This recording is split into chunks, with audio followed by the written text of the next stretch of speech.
Good evening. You're flying with Pod Squadron podcast. All wings report in. This is Andy, Pod Job, standing by. This is Pod Tracer, standing by. Padawan, standing by. Children of a Lesser Pod, standing by. All ships to attack formation. Mission objectives to talk about Star Wars and movies, streaming, animation, books, themed experiences, and your art and inspiration in from a galaxy far, far away. Today's flight plan, we'll be discussing the new Andor trailer. Also, Jason is reporting back from the Star Wars Galactic cruiser in Florida. And for all of you out there, all channels are open. Follow us on Twitter, Facebook, and Instagram. Find us on YouTube. Like and subscribe and hit the bell icon so you know when we have new content. But first, of course, I'll be your squad leader for today. I'm Andy Lowe, a.k.a. the Chinese Pirate. I am a director, storyteller, puppeteer, performer, and fight choreographer. On my wing is Tracy. Hi, I'm Tracy. According to my prompt here, I'm a writer, blogger, and occasional cosplay artist, and the one and only hot nerd girl. Hi guys. Sorry, I jumped the shark there. I'm just excited to be here with everybody. Oh no. All right. Hi guys, Lexi, multidisciplinary artist, Deathwalker in training. Find me at the Feral Geek. Lexi Lee. Hi guys. And of course, holding our rear flank and on a far away reconnaissance, Jason. Hey, Jason, nerd, filmmaker, collector. How you doing, gang? We're here. I think we all have like stuff going on. Yeah, lots of stuff going on. I'm trying to think, did I leave my housemate feeding instructions for the puppy? I mean, also just, both in personal life as well as in nerd world. I mean, of course, con season has begun again. Some of us went to Comic-Con. How did you all feel going through that week now that we've had time to think about it and feel about it? Well, I'm still testing negative from COVID, so that's good. I felt a lot better about it because they were being so strict about masks and proving that you were either vaccinated or had a negative test that was administered by a medical professional, which I know a lot of people who maybe weren't vaccinated really struggled with. And the line for the wristbands on Thursday was just like insane. I had to get one for my niece and my nephew and my mom because I had already gotten mine on Wednesday, but they didn't have theirs. And so I ended up having to stand in the line for them, and it was atrocious. But I would rather stay in the line and make sure that everybody is safe than have to deal with a super spreader event. And for the most part, people were pretty respectful of the policy and kept their masks on until Sunday was a little less. So Sunday was definitely lax. Yeah, when we were walking out, I was like, nobody's wearing these anymore. So I think it's time for me to leave. So, yeah. So, I will say that, I mean, most everyone in my immediate circles have been okay, but I have seen reports from other friends in other con circles who have been like, oh yeah, like everyone they knew from Comic-Con got COVID. And I even know that, you know, I mean, so far I've been clear. Of course, you know, after going to Star Wars Celebration and of course Comic-Con, and you know, I'm still a regular theme park aficionado, but I'm always very conscientious because I'm also a COVID compliance officer here at our theater. So and so far, you know, we've gone through a whole string of people who have gotten infected, people who have gotten reinfected, and still while being very conscientious. There's a number of new strains. You know, these are all kind of offshoots. Like there are two different offshoots from the Omicron that are active right now and that are making the rounds, as it were. But yeah, so far, dodgeball champion. I know, same. I do have one acquaintance that got tested positive, but it's fine. But it seemed like most of the people I saw that tested positive were actually guests, like who were on panels and things. Yeah. Sorry, Lexi. I didn't know. I didn't go to Comic-Con, but I'm just saying, I think I like missed out. I haven't had it once. I think I missed out on it this past year, like the last year, because I was living almost in the middle of nowhere. Yeah. Oh, that's not such a thing anymore, though. A lot of people that are out in the middle of nowhere are starting to get it. Yeah. Oh, yeah. No, I mean, I'm aware, but I mean, I think it helped rather than, you know, it's Oh, yeah. comparatively lower risk. But so, you know, but still, I was surprised. Like the other day, I actually had a small cold, and I took a couple of tests because I was like, okay, do I have it? Did it catch up to me? And no, just a cold. But you know, I was like, really? Just a cold? At this point, I was Just a cold. actually kind of surprised. I was like, really? Just a cold?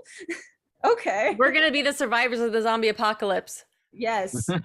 Yeah. Apocalypse team.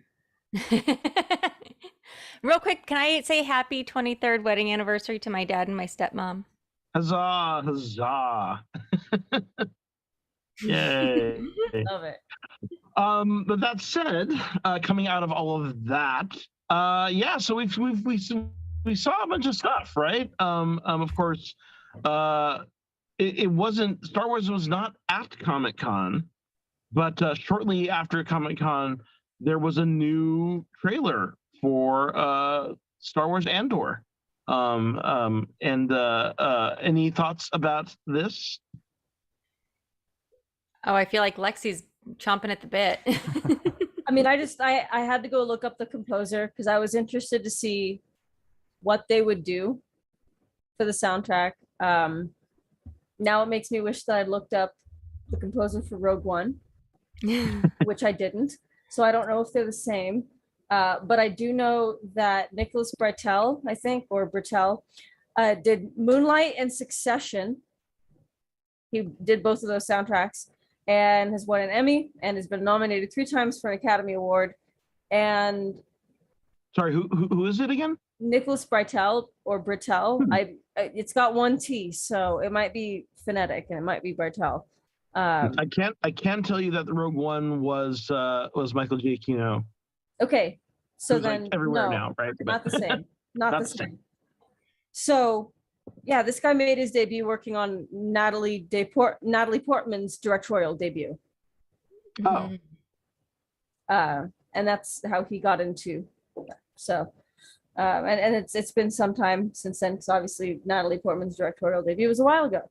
But yeah, so he's a veteran composer, and I thought he walked a really similar, interesting line as Goranson, who did Mandalorian, where he was introducing some slightly more electronic or modern elements into it without making it sound too anachronistic to the Star Wars universe. And I'm excited to see how he carries that out. And I know that's kind of a weird note to start off You know on, what? but That was the first thing that I went, ooh, the soundtrack. You know what it kind of reminded me of? It kind of reminded me a little bit of the score for Blade Runner 2049, Okay. right? With those kind of very bleak electronic blars and stuff. You know?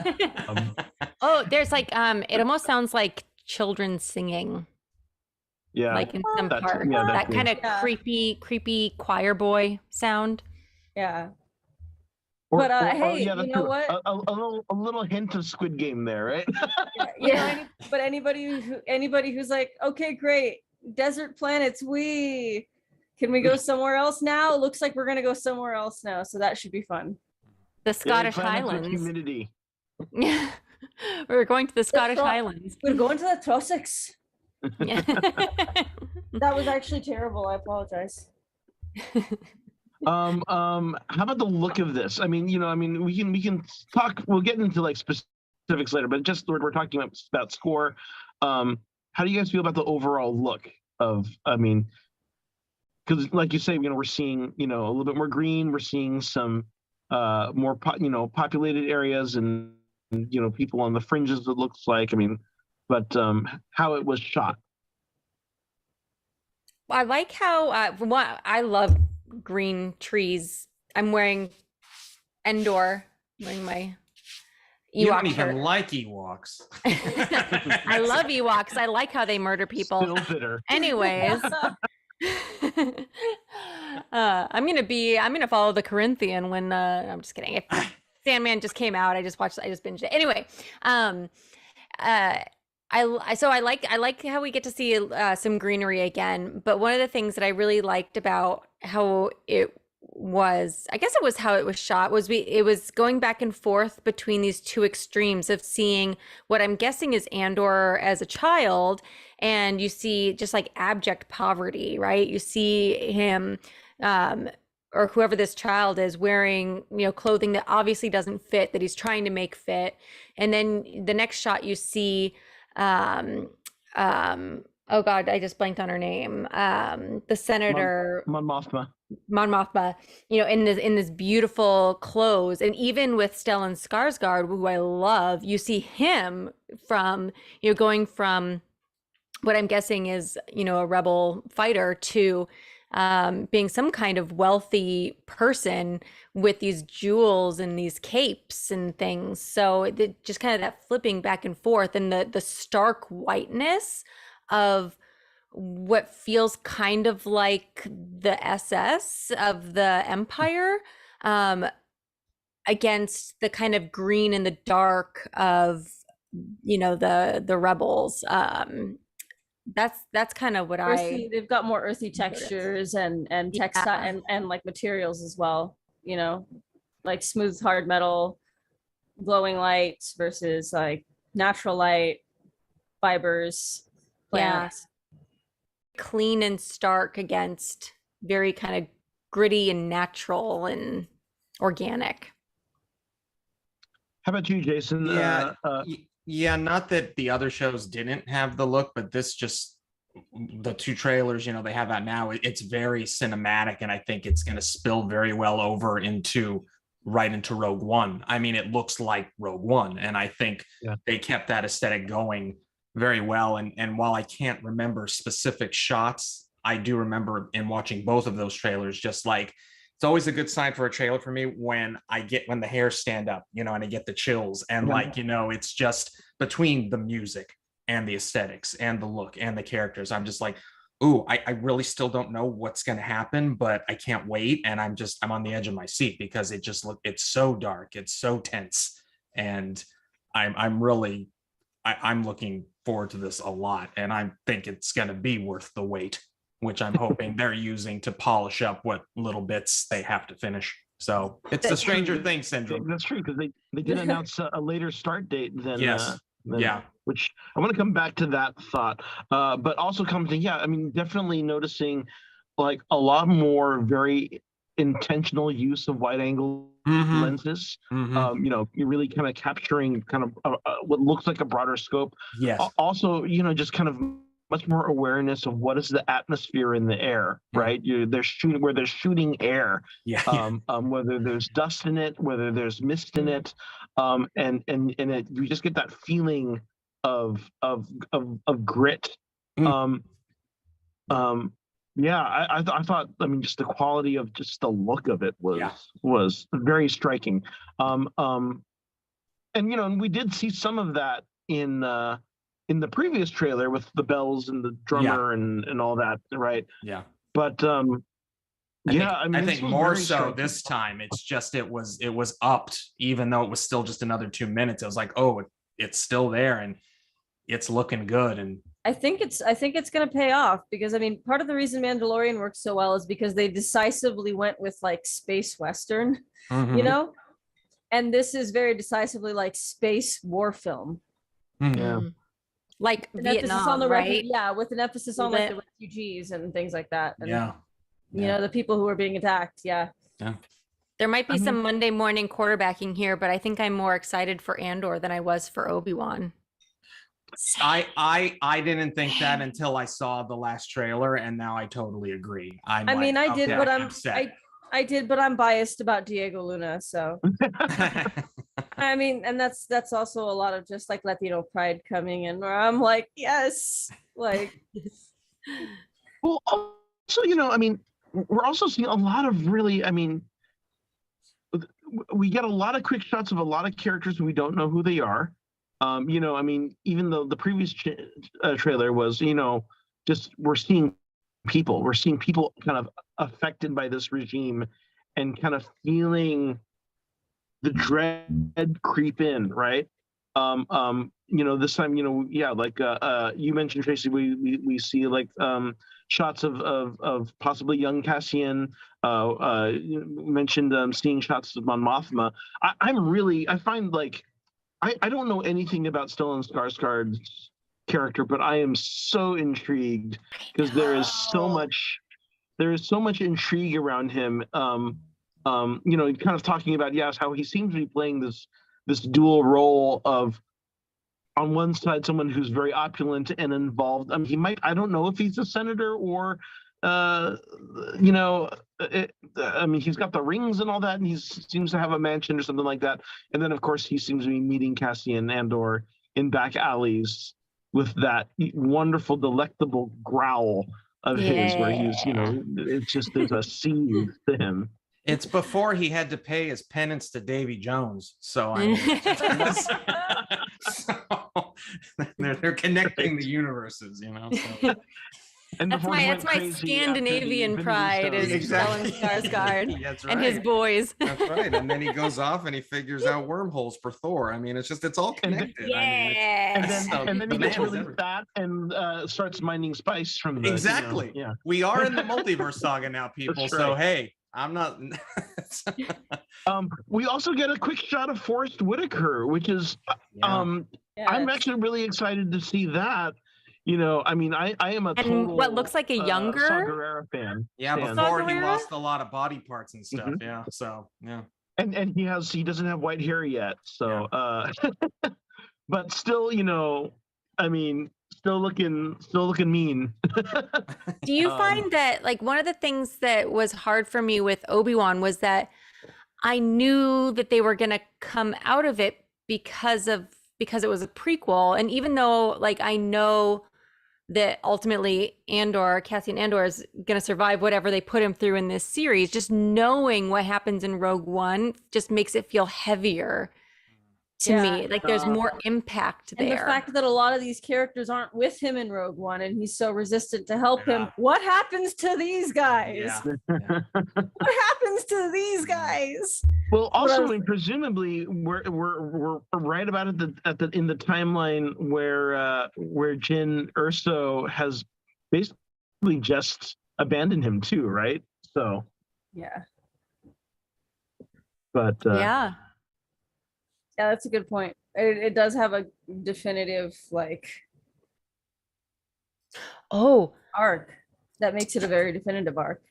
And talking about like the mechanical and the cleanness with the organic, the shot of the Star Destroyer going over that planet, and even like the camera shaking and the kind of like the helicopter sound when it goes. That's what made me think of Vietnam, was that when in this woman looking up at this imposing thing. And we know that Vietnam was inspiration for George Lucas for Return of the Jedi, I believe. So the dynamic of like guerrilla warfare against the right. technocratic empire, like So just the feel of it, just like it feels more immersive, I think, than maybe Obi-Wan did. Maybe not necessarily Mandalorian, because I feel like Mandalorian also felt quite immersive between the score and the sounds and the on par with that. Yeah, it feels chewier. Yeah. Well, it's like you said, even though we know how it turns out, the stakes are still so damn high. And it's, so it's just, I keep saying it, but I think it's just going to be like really intense, and we're going to probably be a lot of crying. We also get a couple of really interesting shots of some of the Imperial characters, and I'm sorry, I did not really do my research and find out what the names of either the actors or these characters are. No, I was hoping you had, because you brought it up. Well, no, I mean, I'm just going to refer to her, but there is this blonde woman in the White Science Krennic looking like uniform, who looks like Gillian Anderson. It's really weird. See, I was gonna say she has a very kind of Malfoy-ish, look to her. And I know nothing about her or her character, but I'm very intrigued to. Denise Goff. Denise Goff. Denise Goff. That's her, the actor, or the. That's the actor. Name? Yeah, her name is like Deidre something, Deidra. Deidra Miro is what Rod is saying. Yes, Deidra Miro. Yes. Now all I keep thinking, we know nothing about her. Now all I keep thinking about is like a Harry Potter. It's like, you scared, Andor? You wish. Well, in keeping with like that sort of like SS feel, she's blonde hair, blue eyed, like. Yeah, I mean. Yeah. But also, I'm giving her that military ice queen look. But because we know she's wearing that white uniform, and she is science division, right? She is much like Krennic and what's his name? Oh gosh, I can't remember his name. Random back character from episode 4 that they fleshed out in Clone Wars. Oh, yeah, mustache guy in the white mustache, coat. Yeah. Woollaran? General Admiral Woollaran or something like that. I don't know. That's closer than what I got.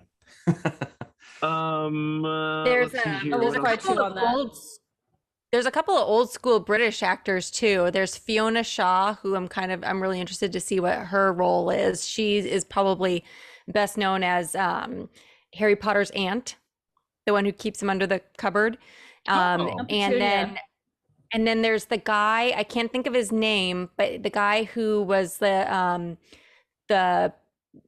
priest in Game of Thrones, who had all the little he started calling everybody like birds or something, and he was like he was barefoot and like washing people's feet, and he was the one who like blew up the temple and all, or no, he wasn't the one that blew it up. But anyway, he's the one who imprisoned the younger queen, Joffrey's wife. Anyway, so he's also in it, and I don't really know anything about his character either. So, but they're part of the BBC. We have 5 actors in 3 sets. Yeah. Group. So we are set for release September 21st, right? And as I understand, the plan is to release the first 3 episodes on the first day. Yep. Leaving us an additional 9 episodes because it's I believe the total episode count is 12 for the season. They're doing 12 instead of 10? No. That's what I understand. But of course, dropping the first 3 altogether. Yeah. Oh, Anton Lesser is the actor that I was talking about. That's what Rodney says. Why isn't he Anton the Greater? I know, right? He's trying to get a change on his SAG card. Yeah, so. Yeah,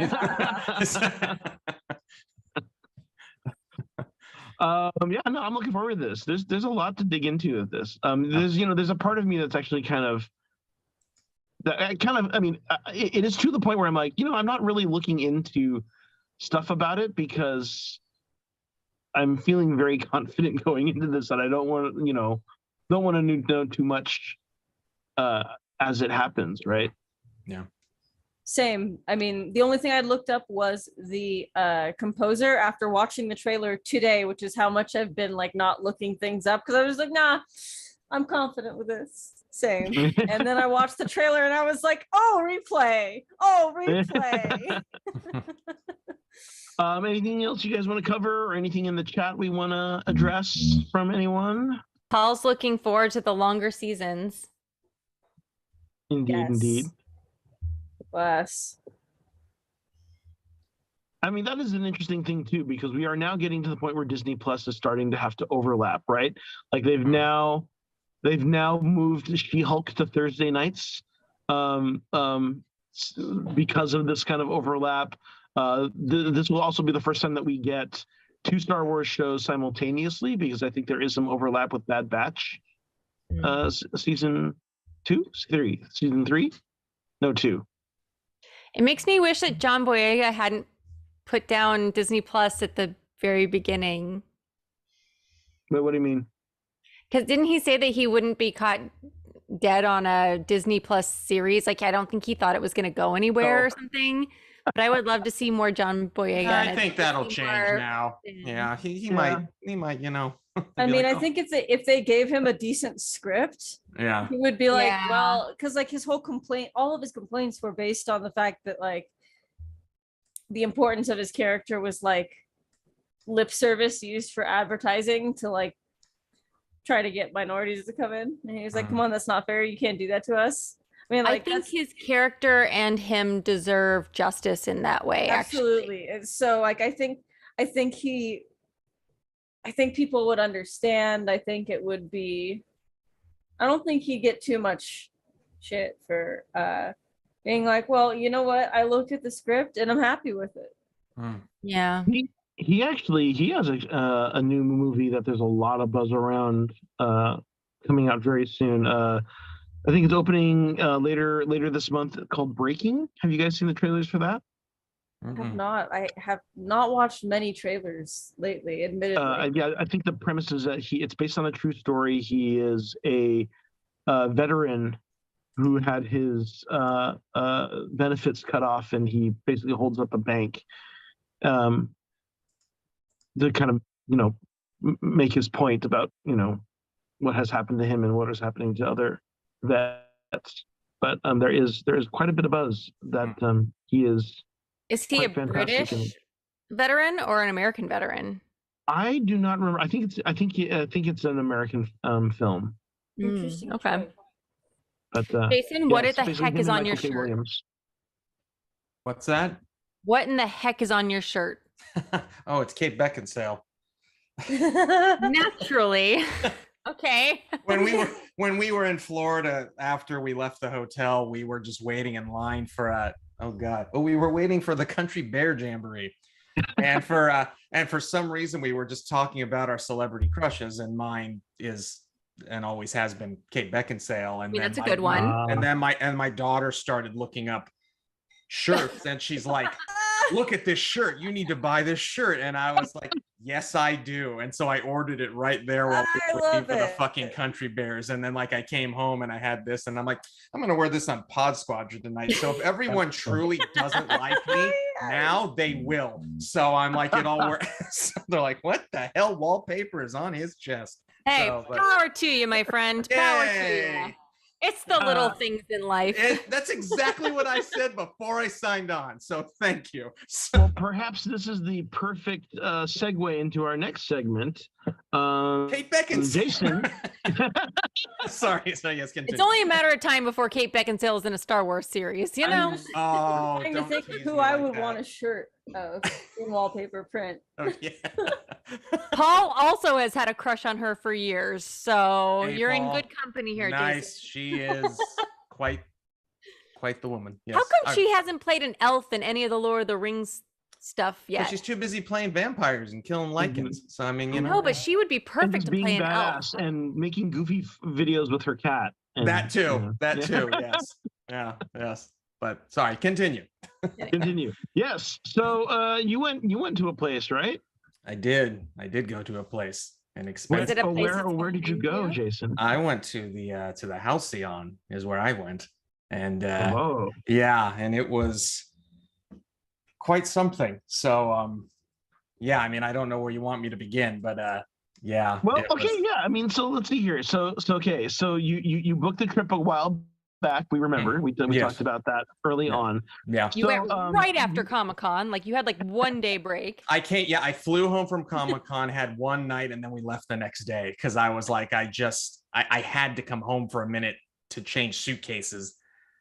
And I yeah. finally met you and your wife in person, and I That's complained to true. her Yeah, that you had not backtrack adopted me. to comment. Yeah, I was texting you. I'm like, "Where are you?" I'm in front of Hall D. I went, "Great." I'm like, "I'm here." Well, now I'm in front of Hall E. I'm like, "Son of a bitch!" And so we went Well, and we. and then he's wearing not only a mask but a hat, and I'm like, Oh yeah. somehow I didn't- spotted you. Yeah. I think I actually spotted Cammie, your wife, before I Yes. spotted you. You did, because she looked more like her, and I looked incognito. So yeah, because didn't want to get those Pod Squadron people all over me. I mean, hey.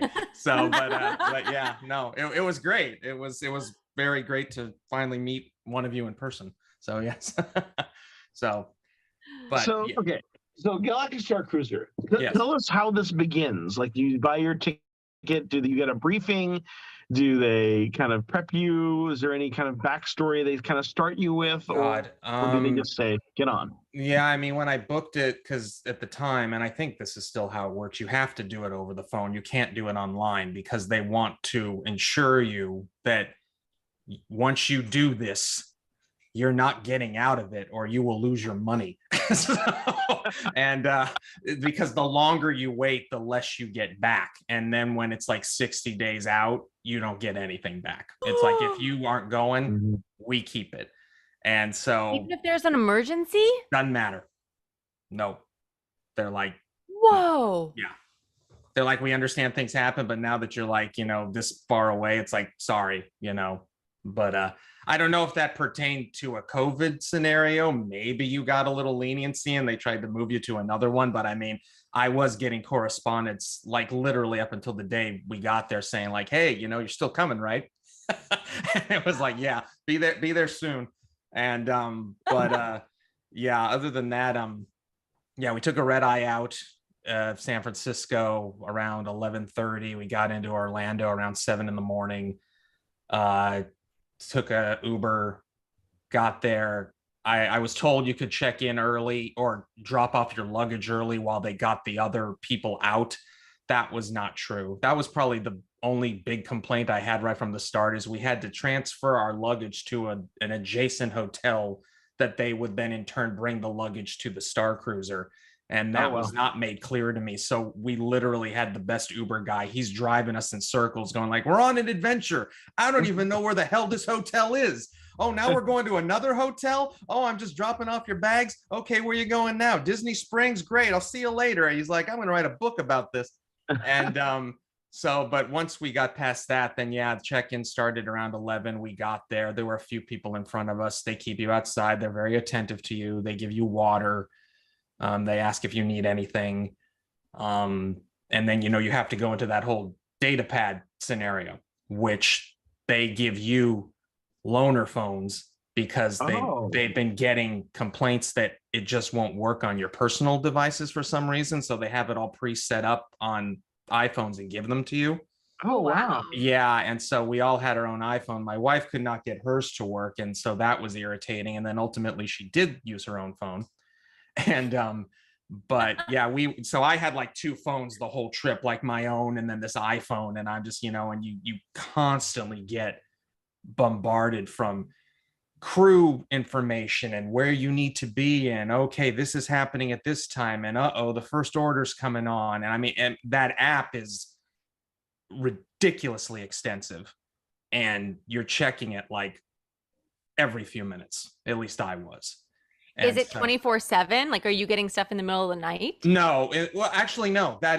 Because when I woke up in the morning after the first night, I had like multiple messages from like the captain and another crew member, and like, oh, you need to do this, so you're going to Batu today. Okay, we'll go and drop this off because we're trying to help the resistance do blibbity blah. And I mean, I know we were talking about that, last time, because I have to compliment, him on his, computational skills, because I know he worked on that app. And so, because that was the only thing he was like, let me know how that app works. And I'm like, yeah, the app was actually worked pretty well, I would say. I can see where there might have been problems for other people, and there were problems, but I didn't have one. So let's back up a little Yes. bit. So okay, so getting onto the ship, so Yes. to speak.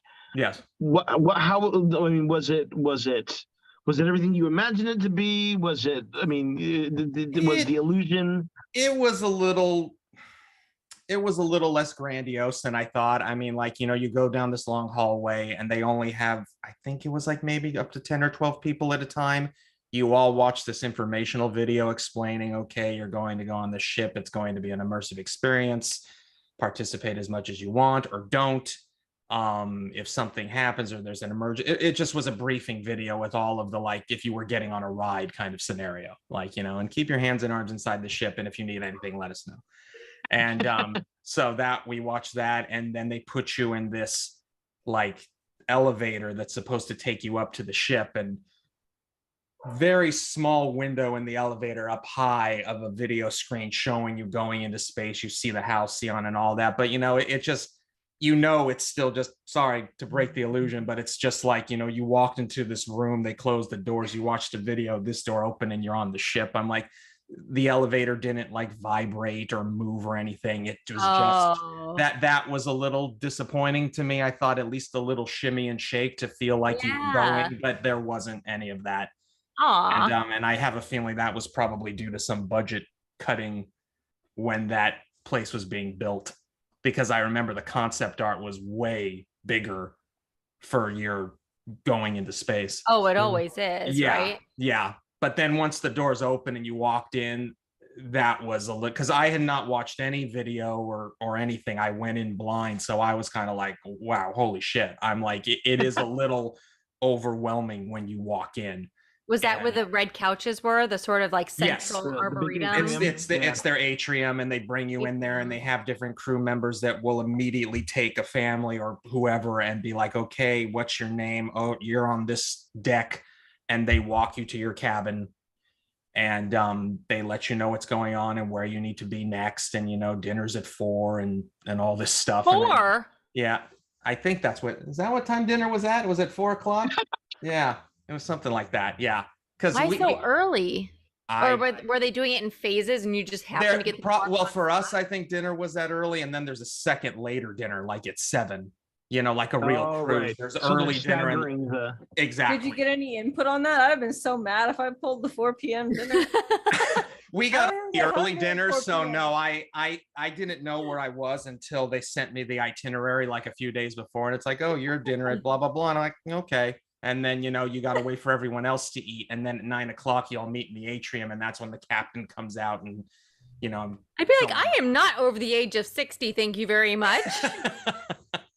But that said, I mean, you still had plenty of other things to do, right? I mean, because ultimately every moment is either not exactly scheduled, but you have tasks or things that you can either choose to take on or not, right? Yeah, correct. Like the data pad immediately kicks in and like, hey, I'm so-and-so, welcome. Hey, I'm this guy, welcome. And, are you gonna, fight for the resistance? Or if we run into trouble, are you gonna, because you do get to pick your side.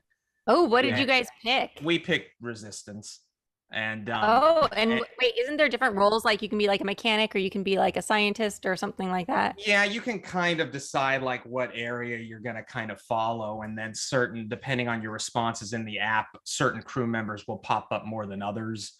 There was this one crew guy called Sammy. The actor was fantastic. I mean, he's like this guy who just doesn't know how to do anything, but he's trying to do everything. and he's like this nervous ball of awkward energy, and like, So basically Barkley. yeah, and he would like if I were to work on that as a character, I kept saying to my wife and kid, I'm like, this is the guy I would want to play, because it's clear he's having the most fun.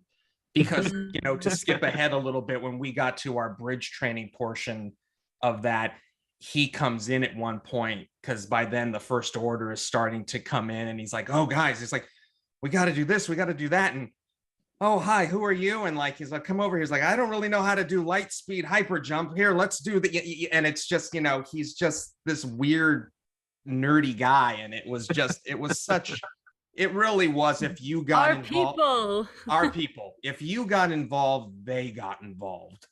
And some people came as their own characters. One guy came dressed as the, you mean a guest came as their own character? Yeah, some came as original characters, but the only guy I kept remembering, who I kept seeing, is there was one guy who dressed up as fucking Sam Rockwell's character from Hitchhiker's Guide to the Galaxy. and he had the helmet with the lemon squeezer on top. Yeah. And he's walking around, and it was funny. They let him dress up like that, but they wouldn't let anyone take pictures with him.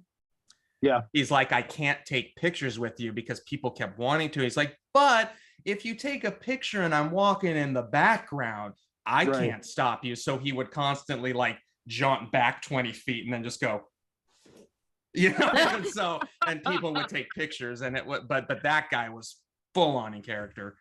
And that's awesome. And a lot of the, the kids, that was fascinating to watch, because I mean, if I was an 8, 9, 10-year-old going on this thing, I'd be living my best life, because these kids were into it. They're running up to everybody, and oh, Chewbacca's over here, and oh shit, I got to get this secret data to do, and they're just fully immersed. And now that said, I mean, yeah, there are a few aliens in the cast and crew and so forth, right? I mean, and you're spending a lot of time kind of real up close interaction. I mean, how convincing are they? They're pretty convinced. Like when the First Order comes on and the main captain of that ship interacts with you, obviously you're supposed to, it's like, it's like going, like a vaudeville, it's like boo, hiss, and like, oh, Captain, yay, clap.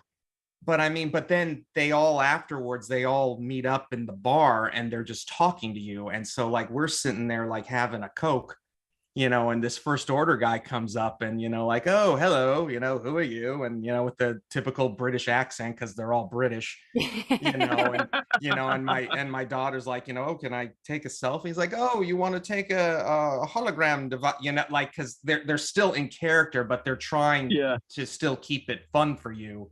And that's great. The captain was great. There's one woman, the whatever the race, I'm blanking that Greedo is.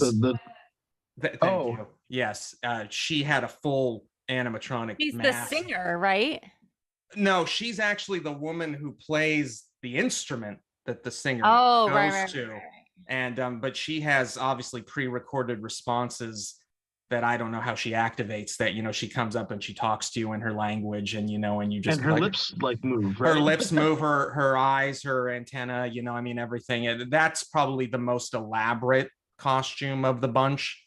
But yeah, I mean, they were all great. I mean, coming from a theater background myself, it's just fun. It's live dinner theater for 2.5 straight days, and you get out of it what you put into it. And we had a blast, but I do understand why some people may have not, or think that the price is too high, and I won't argue those points. But I mean, I just kind of rolled with it. And did you guys do a lot of the missions, or did you do like half? Or we did a couple, because you always constantly on the ship have to go to these like consoles to unlock things and get your next instructions, and sometimes you're not near them, or sometimes you're like, oh, I don't want to walk up back to my room and use my magic band and get all that info. I just want to go and eat my intergalactic chocolate chip cookie downstairs, I mean, and it's just So, but I mean, and Is there's the a food lot. included in the price? The food? Yeah. Yes, you get all your meals, breakfast, lunch, dinner. It's like a Okay, well, at least cruise, it's like the a main, cruise. yeah, the main first dinner, like they bring out everything like, here's your first course, here's your second course, here's your third, and here's dessert. All right. So yeah. how was the food then? I mean, The we've the seen food, photos of the blue shrimp and all yeah, the, yeah, the sodas with blue, yeah, the shrimp with the blue dye. Yeah, that come from a planet we don't know.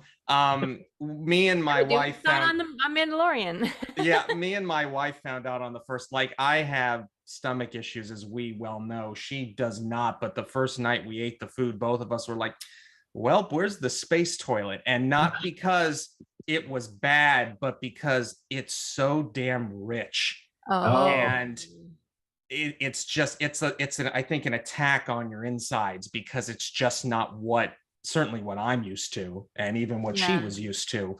So, but after that initial first meal, we're like, oh, then we were okay. Because you do get a good chunk of food, some of it a little more eclectic than I would have liked, but it makes sense given where you're at. And but yeah, it was good. It was good. I mean, Mustafar dip with chips, and it was just like hummus. Yeah, I'm not naming it correctly, but there was a whole dinner night where like this dish came from Mustafar, this one came from the oceans of whatever, and and they and the chefs would come out and introduce them, and then all the waiters would all come out and synchronize and go to every table and drop them off at the same time. And oh wow, it was full 5-star service. Full 5-star. I mean, they were on it, so, but yeah, it was good, but I mean, it was a lot. So yeah, hearing all this, it makes like, sorry, go ahead, Andy. I mean, did you feel like you were able to really enjoy everything, or was it like kind of overwhelming? Overwhelming. There was definitely stuff I know that we missed, and we didn't get to do a lot of the Batu mission excursion because we went way later, because we stayed on the ship in the morning to take those pictures that maybe some of you saw where we posed, because they offered, if you wanted to take like family photos, a photographer would come in. And I'm like, if I'm doing this and I'm only going to do this once, I want decent pictures. I don't want just always selfies. And the fact that everyone had already left to go to Batu, there was nobody on the ship. Like, we walked out there at 10 in the morning and it was empty except for the crew. And so they just took us all around and went, okay, take a picture on the bridge, go in the bar, let's go in this room. And we had them for, an hour, and it was great. Yeah. Yeah. And then we went to Batu very quickly and just road rise, because, they also give you fast passes for everything included. Oh, nice. And get you into Ogas at any time you want. And then you finish that, and then you go back to the ship for your next batches of trainings. So now, was there any exclusive experiences in Batu because you were a Star Cruiser guest? If you follow the missions, yes. But again, we didn't get to do all of that because, like your data pad will say, okay, Sammy says, oh, when you're there, go to this part of Batu and scan this, and one of the crew members there will give you and they had like little secret notes, and they would give you, oh cool, we had like a little secret pin that we got that showed that we were from the Halcyon, and they would treat you differently. And and again, we didn't get to do a lot of that due to our lateness to go on that excursion, but I mean, that was there. And you did get I know at one of the dinners, after the waiter brought the last course and we moved it, there was a little secret letter saying, Chewbacca's on the ship, be on the lookout for him. It was all ripped up and torn, like it had been really hastily written. And I'm just, being me, I'm like, I'm taking this and I'll put this in the scrapbook. Yeah. So I'm just shoving everything in my bag, because I'm like, I'm paying for all this. I'm taking all the paper. And so as many people will have seen, because I know Tracy saw it too, the first video I took when we were just walking down the hall, at one point my daughter went to go and touch something and went, oh, I probably shouldn't touch that. I'm like, for what I pay, you touch everything. Yeah. And so, and I didn't really realize that I had said that while I was recording, and then I just posted the video, and like every comment on my video was just them quoting that Touch all of the things. you know, but I'm just like, well, I'm not coming back. So is that a button? You press it.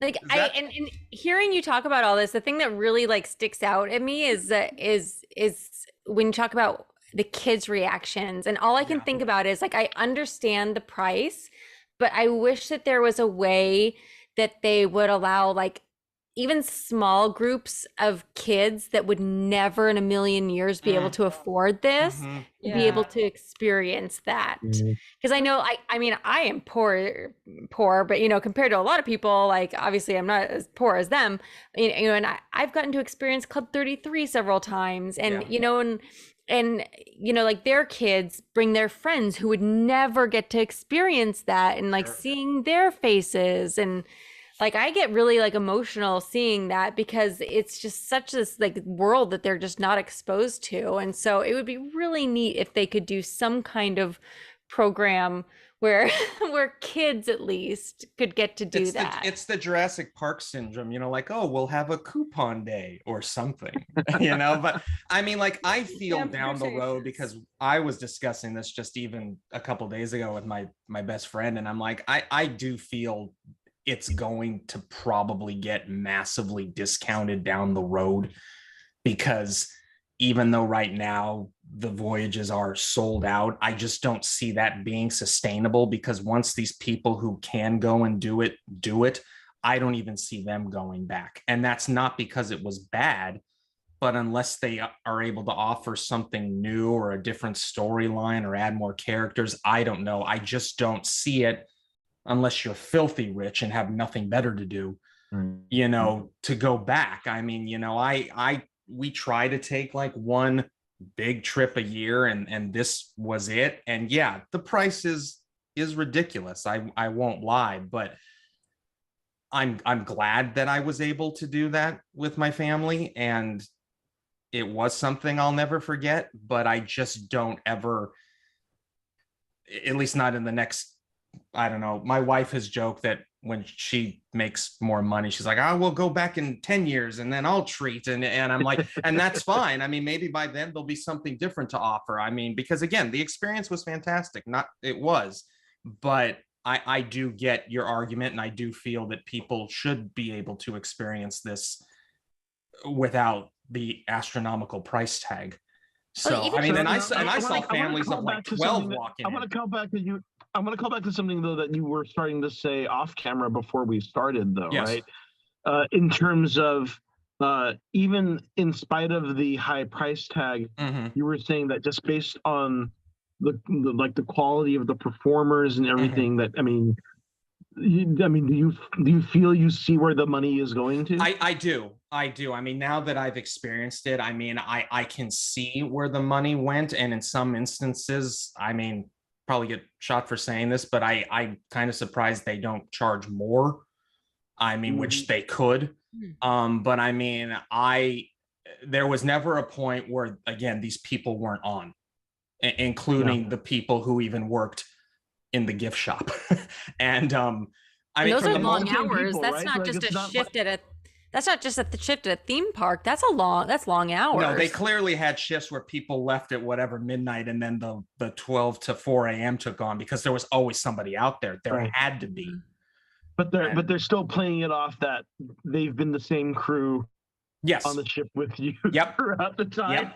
From the moment, my favorite thing that happened from the moment and it never occurred to me, I wore a Star Tour shirt because it was a Star Wars thing. And the moment I walked in there, I got nothing but shit from every crew member, because they're going like, hysterical. Oh, Star Tours, you know, that's our competition, our cheaper competition, you know, and they were mouthing Star Tours and ergo me. And like, you know, one or two times I'm like, oh, ha, this is great. Yeah, sorry, I did that. But then like by the time dinner time rolled around, everyone's like, oh, welcome to Star Tours. And I'm like, I need to go get my coat because I can't keep showing everyone this Star Tour shirt. Like I literally went back to my room and put on a hoodie because I was like, That's great. I don't have enough clothes to change into, I'll lose a day of shirts. So I just, yeah. It like was showing up at UCLA in a USC shirt. exactly. I showed up to an Irish improv show in an orange vest and was labeled the town whore the whole show. I was the town whore of the halcyon then. Yes, that's exactly what happened. They did not, especially when I walked in the gift shop, they're like, oh, well, you should buy all of this then. And it's like, oh, that's clever. That's nice. Where would you like to buy a shirt? Yeah, would you like, which they didn't have, because I was like, yeah, where's you just post It's a pity we don't offer shirts. Yeah, you it's like, posted something about how when you finally left the hotel, they just like on the rides, they shuttle you out right through a gift shop. Yeah, like, because I was very curious. I'm like, I'm looking in this gift shop on the ship, and I'm like, there's no just like Star Wars Galactic Star Cruiser shirt. I'm like, that has to exist. I mean, it has to. And then you leave and you walk out where you came in, and oh, one of the walls isn't a wall. Up it came, and here's all the other swag. And I was like, wow, good for you. It was the hats, the shirts, the pins, the You've water already bottles. bought a bunch of stuff, Yeah. and now you're like, well, no, I need this. Right, because it was all different. What you get on the ship is not what you get on Earth. Disney. And I was So- like, too well played, Disney. So okay, and in terms of like the immersiveness, the story, the technology, how, I mean, was it? Did you feel yourself getting swept up into things, into? Yeah, I in the room especially, there's a little console with an AI in it. There's a droid called D309. Oh, in your personal room. In your personal room. Yeah. There, I think everyone has them in the room, but I mean, it like literally interacts with you. It'll tell you when you need to turn it on, turn it off, etc. But it's also voice activated. So this CG droid comes on, and you talk to it. Like you don't, you don't type anything or anything. You talk, and it answers back, and it worked fairly well. And even within that, there was like choose your own adventures, because if you were back in the room when there was some downtime, she'd be like, oh, there's something going on the ship. I need you to barter a trade for me. Will you do that? Yes. And then a little choose your own adventure thing happens on this console, and it was very well done. And, the windows in the room, were the windows realistic, or were they, or could you tell it was a video? Yeah, you could tell it was a video. I mean, it was well done, but I mean, I'm sorry, you're not gonna buy that, oh God, I'm in space. But I mean, but clearly ILM did, or somebody. I don't know. I am very good at suspending belief. Uh-huh. The videos I took, like unfortunately, do not do it justice. Filming those things, it just doesn't come out right. But yes, Yeah. it's definitely better when you're there in the moment. The bridge, like the picture I took behind me, I mean, that's like basically Smuggler's Run. I mean, it's a giant video game, and that thing was awesome because you're shooting TIE fighters and asteroids, and you got to pull into hyperspace and target and shield. That's all a game? It's all, the whole screen, you do training on it, and then you actually have to shoot things when they show up. And the whole screen is just that whole console in the back. You can fit like 12 people or something on it, and you all interact together. Yeah, and you all have to do things synchronous, like someone's on weapons, someone's on shields, someone's on something else, and you're all working together. Yeah. Did you see like the Arboretum? Like, did you explore every nook and cranny that you could? Yeah, I think we saw everything. We went into like the engineering room, and so some of those rooms are like they're off limits, right? Like you have to sneak into them or something, right? You have to do the missions to unlock them, and then your band will do that. And so, yeah, I did a couple, and then we were able to go into the engineering room, which otherwise it just wouldn't let you in. If you put your band on the console, it would just turn red and the door wouldn't open for you.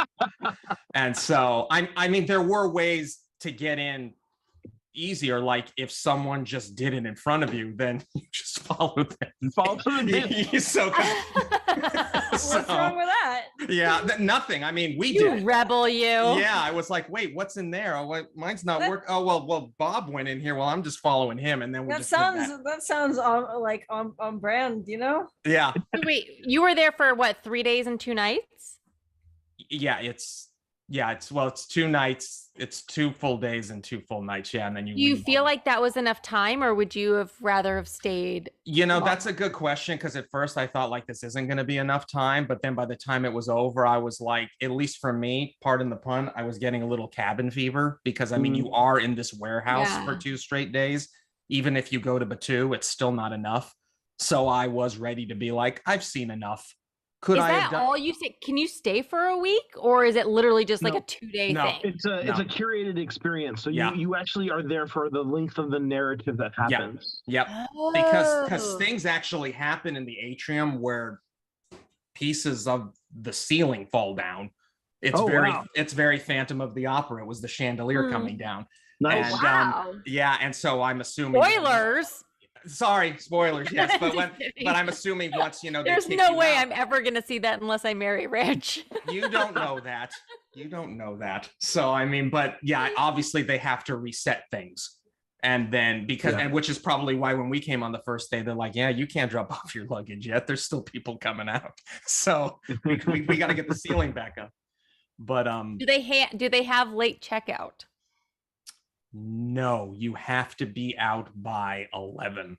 Yeah. Oh wow. Yeah. And then that's the earliest that someone can start checking in, which you still don't get to go in. You just put your name in and then they keep you outside and they go like, oh, we're going to get your pod up to the cruiser ready in a minute. And we waited outside for, I don't know, maybe an hour, but it So was then- shaded at least. After you And, check out at 11, do you just spend the rest of the day at the park? Like, do you have a day pass to the park that comes with it? I purposely made sure I had nothing scheduled for us that day because I wanted a break. So all we did was get our stuff and then just go to our next hotel. And then we just took it easy because I just didn't want to go from that to having to wait in line, at Epcot or something. So that was that little break. And then the last 2 days that we stayed, yes, we went to the parks and then we came home. So I mean, At this is the Epcot, thing did that I you think drink that- around the world? I'm just kidding. did I what? At Epcot, did you around drink the around the world? No, Because I did not. Drunk around the world. I and did it not. Was amazing. As I said, my stomach don't like things. I wish I could have drank around the world, but no, then I would have puked around the world. So like, no, it would not have worked out. So I'm just gonna throw it out there as something somebody that, with a I very feel high that- as somebody with a very high tolerance, you can get about 3/4 of the way through the world before even somebody with a very high tolerance is like, too much. Don't challenge me, Tracy. Yeah, no. But but this is something that I feel like That's the a fact challenge. that they kind of started talking about this as the Star Wars hotel Mhm. almost is kind of a disservice to what this is. It's not a hotel, right? No. This is an experience in itself. You're not going here because you want to spend time in the theme park. This is like a fully Yeah, immersive. you're going there to spend time at this place. I mean, the Batu experience is, just a bonus, really. I mean, we were there, but I'm like, I've seen this already. I actually want to go back to the hotel. We purposely cut our trip to Batu short because we had to get back on the ship for lightsaber training. Right. And I'm like, I'm not as you missing. do. Yeah, I'm like, I'm not missing that. I mean, there's no requirement that you go, but I'm like, this is our only opportunity to do it because they only give you one chance, and then that was it. So Question. And that's Yes. the thing, right? It's like it is very much about this story experience and how much you decide you want to engage with that story. correct. Yeah. Question. Yes. You mentioned cabin fever, but at any point, because there's not really emergency exits and there's no windows, did you feel comfortable or did you feel a little on edge the whole time? Oh no, I felt totally comfortable, and there actually are emergency exits that take you immediately outside, but There's obviously also they hide. there's also a holodeck, right? yeah, there's things of that sort. So I mean, yeah, but no, I never once felt uncomfortable like, oh God, get me out of here, But don't they have like little rooms inside of your room so that in case there's a fire, you can go into this like little space? Yes, there's a a handle that they say don't touch unless of an emergency, but you move that open and then it takes you down a small corridor and then leads you outside. Oh, it is Yeah. a corridor. It's not Yeah. just a room. No, Oh, no, it it's actually actually take you outside. it's like it's actually like It's a a fire little hall. escape, It's a literally. little it's like a little hallway that connects to all the other rooms on that floor. You all go down this hallway and it takes you to a Oh, staircase wow. and you go outside. That makes me feel so much better. I Yeah. thought it was just a little room that you would just eventually burn to death in. It was like, okay, just Big ventilation trays. skeleton. They want the full Great experience. Well, the ventilation. ship's going down and so are you. And Yeah. no, it's actually a little series of Fire tunnels escape. and it takes you right outside the hotel. Yeah. But there's also a holodeck where they have a simulator that basically lets you go outside if you need to see Yes, the sky. that simulates the weather on Batu, which is Florida weather. And you sit there and it's just it's like it's an outdoor with a little roof on top and there's rocks and some plants and and you can refill your water bottle. So I mean, but So as we start to wrap up, before we wrap up, actually, how are the rooms? Are the rooms comfortable? I think that was one thing I did look at prior to going, and I think the pictures don't do it justice. Those rooms look very small in photos, and I think the room was definitely large enough and on par with getting a normal hotel room. They stole the design from Legoland. That's totally like the Legoland with the bed and the bunk beds. Oh, is it? I've never been to Legoland, so yeah. My daughter did not like her bunk bed. The mattress was rock fucking hard, and What about the wall couch thing? Was that hard too? We didn't have a wall couch. That's only in the suite, like family suite rooms. We had the bed and the two bunk beds, the viewport out into space, and then a little hallway that takes you to the bathroom with a shower that was surprisingly large. So I was pleasantly surprised with how big the room was, because I was really expecting us to be like in a cruise ship cabin, like this is all you have. But no, that was a rock hard mattress for kids. Yeah, Right. it was pretty hard. Like Discipline your Padawan. They had enough blankets, so we put them down and I made it soft. But compared to the normal bed, I mean, yeah, I was like, oh yeah, it's really kind of uncomfortable. I don't. You and Cammy should have given up your bed for your daughter, and you guys could have slept in the bunk beds. Could we have done that? No. Not fit in the bunk bed. Yeah. I barely fit. Yeah. That's my daughter saying, yeah. No, it's true. The bunk beds were kind of small. So there's Hold my on, hold on. there's my Hello? daughter. Hello. Hi. Hi. No, but she made the best of. Again, minor complaint. It was a hard mattress, but I'm sure there have been harder mattresses. So That's that what said, she though, said. overall, how did your wife and daughter enjoy the experience? oh, they loved it. My wife cried multiple times. Oh. And oddly enough, when we took the shuttle back to Earth, we were in that alone because of just how our checkout time worked. And you look at the viewport again and you see you leaving the ship and coming back down, and then at the very end when you land, they have an original score playing in there, and it's this epic music as you're landing. But then right before the door opens, they play the Star Wars theme, and it just goes like do do do do do do, and my daughter just goes like, oh god. And so I'm like, why is that the saddest thing that's happened? And I was like, yeah, it's just there were little moments sprinkled throughout like that really hit home. But It's probably a good thing you didn't take me in your suitcase then, because we would have just made each other cry a lot. Yeah. You absolutely would have cried.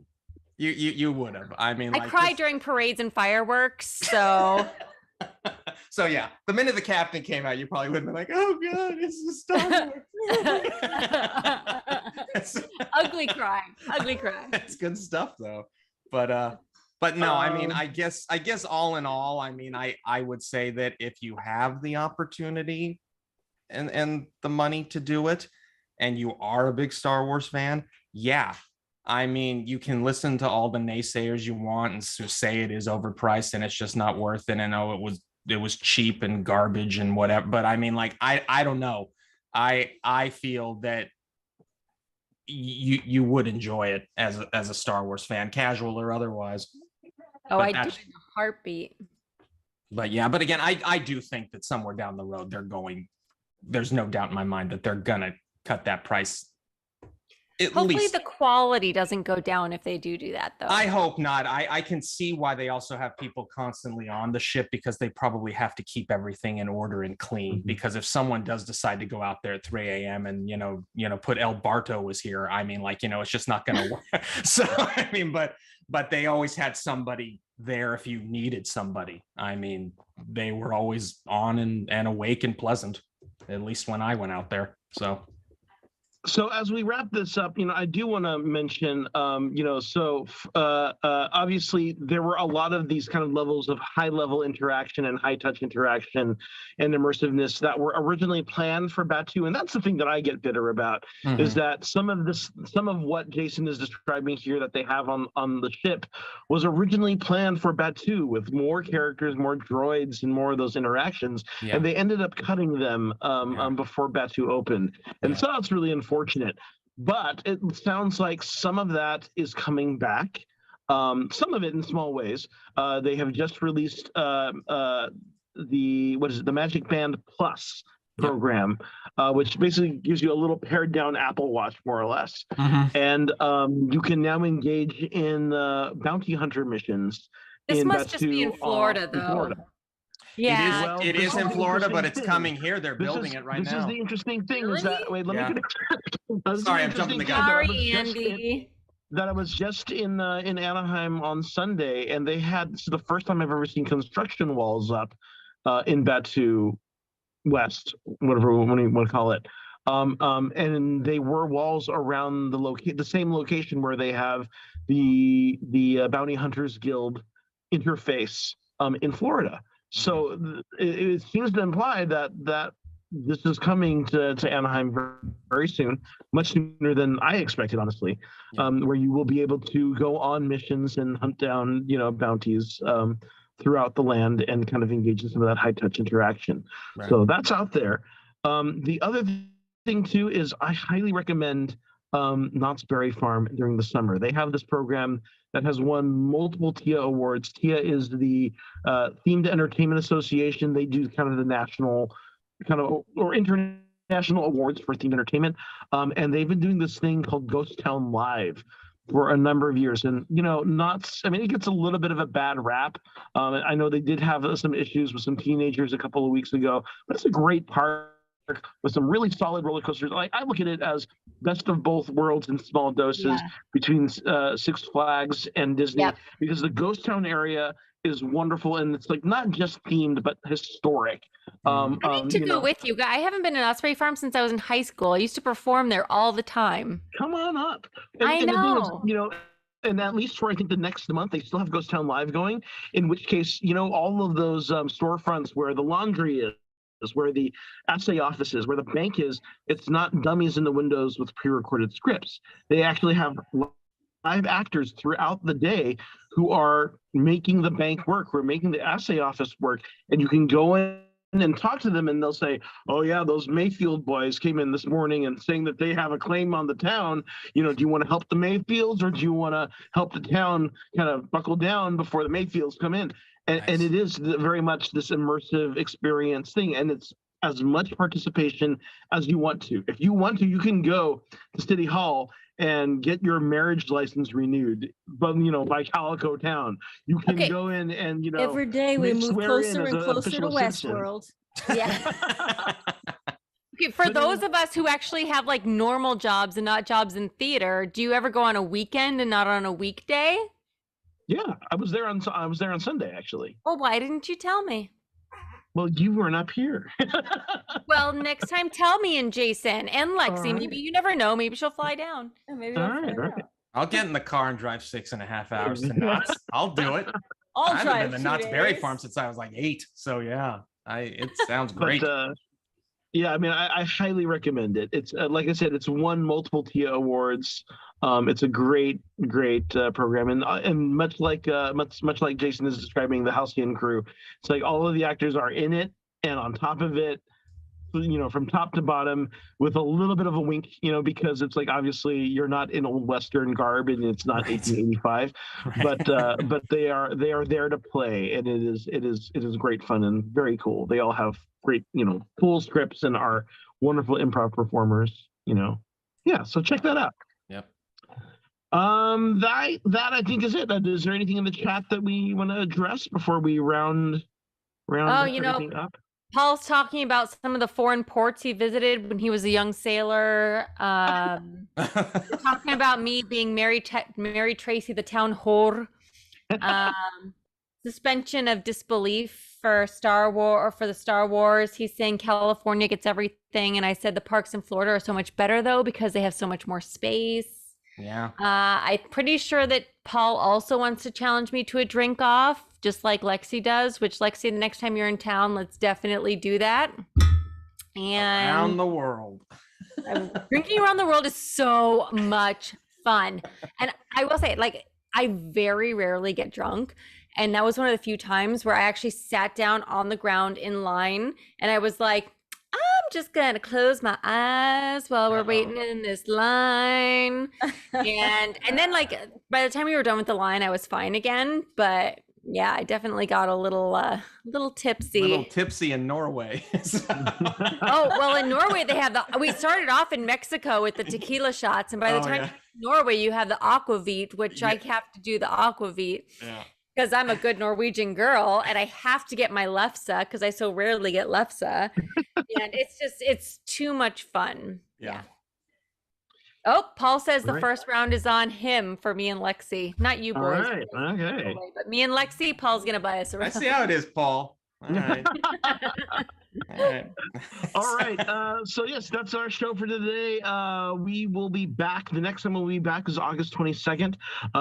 We definitely are going to look at some of the other media that's out. I know there's a new Lego special that was recently released, and there's a lot of a lot of chatter around it because it's the first bit of Star Wars content to really kind of start to explore what happens after the Rise of Skywalker. Whether or not it's canon, who knows? It's Lego. A lot of it is on the Halcyon as well. Yeah. Ooh, really? Well. Yeah. All right. Yeah. So we'll probably check into that and maybe some other things. But we want to see what Star Wars creations have inspired you, or what Star Wars experiences are getting you excited. There's also a lot of books and things going on out there that are very exciting. But do you cosplay? Do you make fan films? Do you build droids and build models? Sell stuff on Etsy. Show us how Star Wars has inspired you, and we just might feature you on the show. Let's see here. We need to update our script. I was just looking at that. I was like, Yeah. I scroll down. I'm like, uh-oh. Yeah. So thanks for joining us once again. Improv. Come back and see us again when we have the next show. Check the schedules for all the other great shows here on the Geekish Network. And also thanks on the flight deck to Rodney. And we are the Pod Squadron. Please check out all of our content on podsquadron.com. Like and subscribe. Follow on Twitter, Facebook, Instagram, and YouTube. For podcast subscriptions, you can subscribe on Apple Podcasts, Spotify, Stitcher, or your favorite podcast app. I am the Chinese Pirate at Chinese Pirate _ on all platforms. I am Hot Nerd Girl. You can just Google Hot Nerd Girl and find me. You can find me on Instagram at Pharaoh Aesthetic. Sometimes I post things. I'm probably going to post something soon. Yeah. What? Hey. Yeah, I'm probably actually going to post something soon. Lexi just followed me, so I was very excited by that too. Yeah. Oh no, that's my actual person-gram. Like my Oh person yes, gram. even I feel haven't- even more special. Yeah, So thank you. I haven't always crossed Right. the streams in that manner. Person Graham versus Brand Graham. Yeah, right. It's a And- thing. It's a thing. Like BeyondForever.net and Beyond Forever Studios. That's me. I try not to confuse the algorithm. Right. And definitely go to Beyond Forever Studios and check out all of Jason's photos and videos that he's Some of those are coming out more. I'm editing a video of the whole thing because I filmed everything on an actual camera, so I just haven't gotten around to doing it yet. But I filmed all of the story stuff when it happened. So Ooh, if you want nice. spoilers, I filmed the entire last night, and there's this epic battle between Rey and Kylo Ren. So, Ooh. I hadn't seen or heard anything of the ceiling falling in, so that's news to me. that So was that's that yeah exciting. that was interesting. So yeah, but I'll have it in my video, which I'll hopefully have up by next week. So Right on. yeah. Yeah, and I'm sure there will be more. All wings return to base, course laid in and prepared to make the jump to light speed on my mark. And remember, the truths we cling to depend on our own point of view. Only the Sith deal in absolutes. Good night, everyone. Bye.